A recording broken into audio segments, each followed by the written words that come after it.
Everything you want as a creator comes from making the best videos possible and thumbnails. And thumbnails.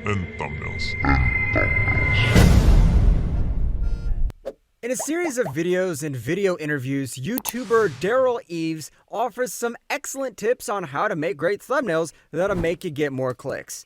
He's dedicated to helping you become more successful on YouTube, and so are we. So we reviewed all of these videos and summarized Daryl Eves' thumbnail recipe for success, which is really all about understanding your audience and telling a compelling story.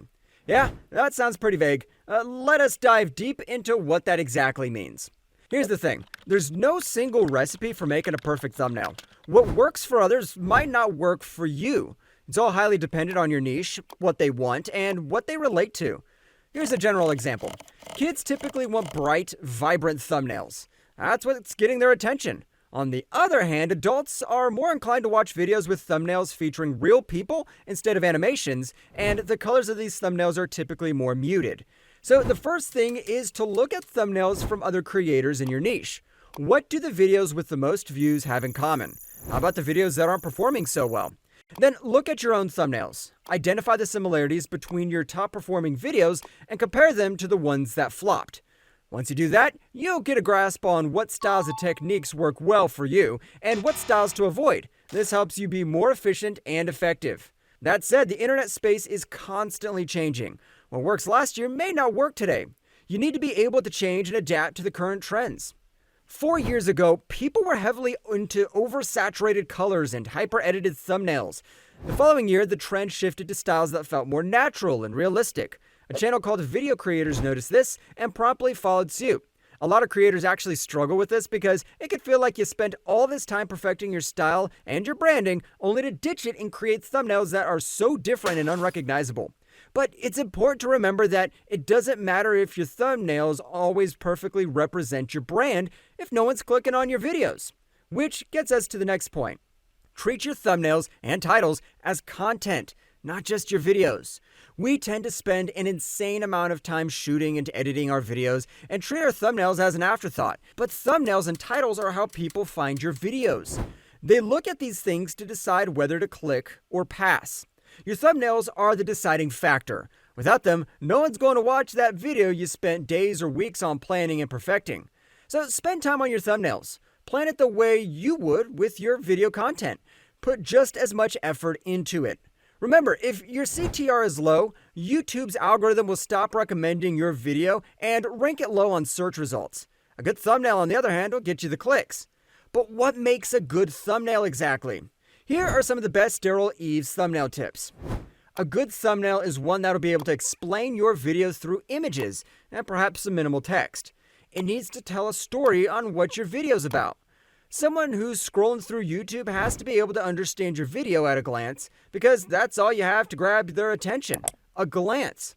Your thumbnail has to reinforce your title and vice versa. One of the most powerful ways to tell a story that'll pull people in is through progression or going from point A to point B. It gives viewers a clear idea on what the video is about and sets an expectation on what will happen throughout the video. You could do this by giving specific time frames or different levels and hinting at what that progress should look like for each level. You can also do this by showing before and after images, like these. Another way to tell a compelling story is through polarization or comparing A versus B. When you compare opposites or show two sides to a story or situation, you're grabbing the attention of at least 3 sets of viewers. Those who are neutral, those who support side A, and those who support side B. And this isn't limited to controversial topics. It could be something like the right versus wrong way to wash your hands or comb your hair. You can illustrate your point by using check marks or X's, or you can just put 2 opposite images together and let the viewers decide which is right and wrong.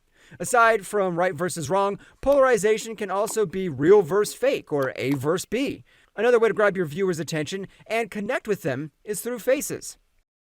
Humans connect with other humans. When we show a face on our thumbnails, especially when that face is expressing a strong emotion, we can't help but get pulled in. A lot of the time, you don't even need words, just a face and an object. Or 2 faces and an object, depending on what your video is about.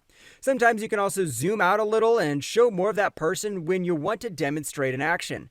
This works really well because you're showing the viewer what is happening at a specific moment in time, and it makes them want to find out what's going to happen next. If you're liking these tips so far, don't forget to like and subscribe. Now here's another trick from Daryl Eves. Use hand gestures, arrows, circles, or boxes to direct the viewer's attention to a specific person, object, or text on your thumbnail. This forces the eyes to stop and take a closer look at what's happening. In this thumbnail, the pointing finger along with the text clearly sends the message that the character in the pink hoodie is guilty of something. Here, the arrow and the circle highlights the fact that one of the spider's legs is inside the guy's mouth, and it emphasizes that ick factor. This one's kind of a doozy. The guy is pointing to the left, but the arrow is pointing somewhere else. Whoever sees it would go, wait, what? What's happening? What am I supposed to be looking at?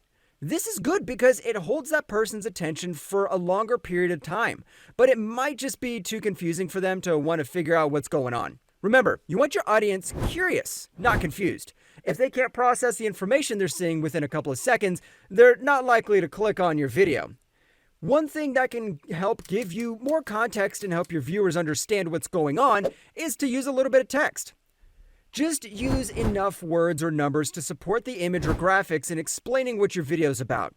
Do not use more than 4 words, and definitely don't put all the words on your title in the thumbnail. For example, this thumbnail is for a video titled "Going Through the Same Drive-Thru 1,000 Times." The thumbnail is a picture of Mr. Beast in a car overflowing with takeout bags and the number 801 on the top right corner. This tells the viewer that this is what the situation looks like after 800 tries.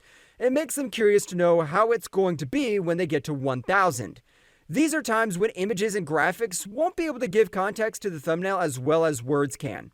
For instance, in this thumbnail, the thumbnail designer could have used an ugly picture that his horrible photographer took and put an X mark on it. But it still won't scream "horrible photographer" the way just using these 2 words would do. Again, it's all about grabbing the viewer's attention, and you need to go with whatever is the best way to do that. That said, you need to go with the truth. It's important to make your thumbnail as interesting and intriguing as possible, but you need to make sure that whatever is on the thumbnail is actually going to be on your video.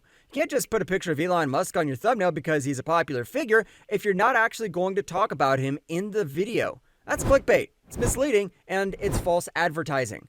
It might drive up your click-through rate, but if your YouTube algorithm sees that your bounce rate's high, meaning people are closing the video right after they click on it, the algorithm is going to know that your content is bad and it's going to stop recommending it to people. Now, here's Daryl Eves' most important tip when making YouTube thumbnails. Let's say you spent all this time, followed all these tips, and you came up with what you think is the perfect thumbnail. Great, make another one. This is the best way to figure out what kind of thumbnail is going to work for that particular video. If a video isn't performing well compared to your other videos, it might be because of the thumbnail, so change it up and see what happens. Here's a few examples. YouTuber Para made a video reacting to a Minecraft player's final battle.